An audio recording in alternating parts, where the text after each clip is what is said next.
Okay, so this video is going to be for numbers 5 and 6.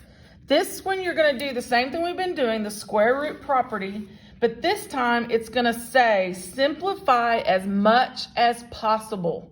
So anytime it says simplify and it doesn't say anything about rounding it, then you know you're going to simplify the radical. So let's talk about how we do that.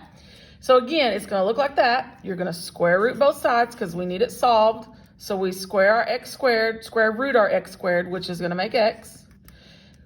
When we square root 54, it's not a perfect square, and you can't do the decimal. So what you're going to do is you're going to break it into factors, and you need to find the biggest factor in 54 that is a perfect square. Well, when I think of 54, and 54 is small enough you can think about all the numbers that equal 54, the two numbers. Well, I think of 9 and 6, because 9 times 6 is 54, and 9 is a perfect square. So that's what we need. So now you're going to take, remember, you have a negative answer and a positive answer. So you take the square root of 9, which is 3. This is my negative one.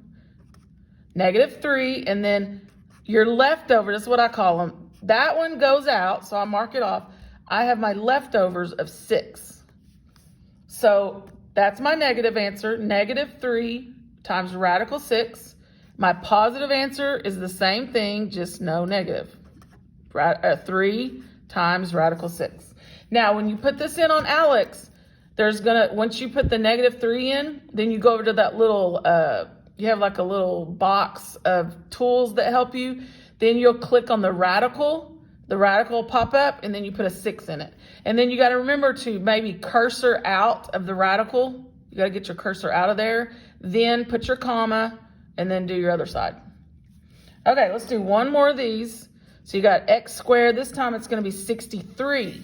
So again, not a perfect square, and we can't do the decimal because that's not what it wants. It'll check it. It's probably going to count it wrong if you try to put the decimal in.